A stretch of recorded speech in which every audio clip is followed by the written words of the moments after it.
It's Lindsay at Vivid Art School. Really excited to see you today. We are going to be starting a new project with clay. The type of clay that we're going to use is Sculpey Clay. This is a really neat clay because it never dries out, so it doesn't matter how long you leave it out on your table. You can even leave it out overnight and it won't ever dry out. And also you can put it in your oven. And that's the way that it gets hard, is by the heat in your oven. So it's really easy to use at home. So when you get your clay, it's going to come in a block and it's going to be really hard and you're going to be wondering, how am I going to use this? One of the tips and tricks that I use is I use my hands. The heat from my hands will actually warm up the clay. So just start by holding it in your hands, and then you can even break it up into smaller pieces if that makes it easier for you to work with.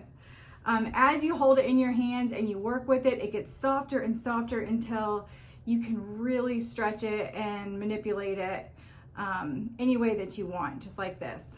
So Sculpey Clay is what we're going to be using today. You can get this at most craft stores, Amazon.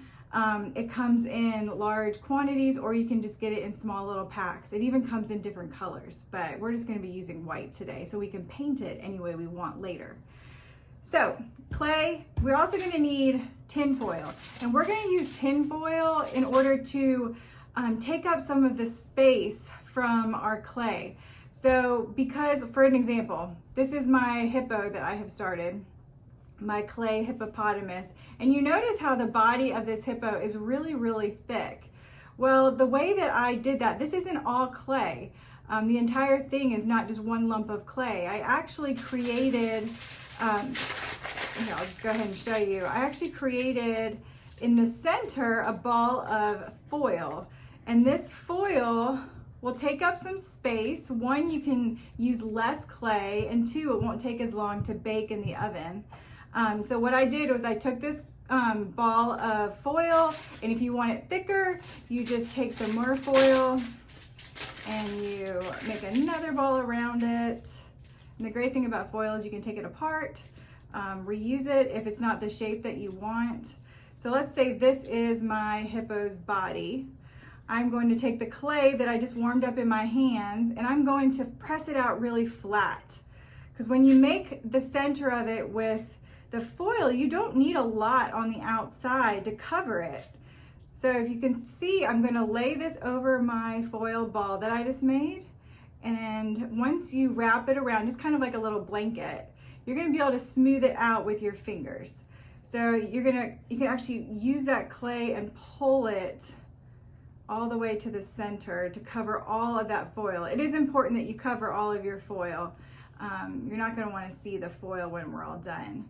So I have a couple of pieces that I need some more clay with. So I'm going to go back to my block of clay, warm it up in my hands, pull off a little piece, just as much as I need. And again, we don't need it really thick. So I'm going to flatten it out like a little blanket and lay it on there just where that foil spot was, and I'm going to kind of smooth it out. That's the key, to smooth it out. All right, so then you can kind of roll it in your hands and get all those little creases out.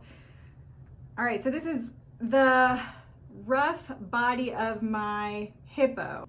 And as you start smoothing it out, and as we start adding on the other parts of the body, you'll be able to use different tools that you can probably find around your house to add texture, to make it smooth. A couple of things: a popsicle stick, a toothpick, and you might even want to use a paper clip that you can bend and just use the tip of it, especially if you don't have a toothpick.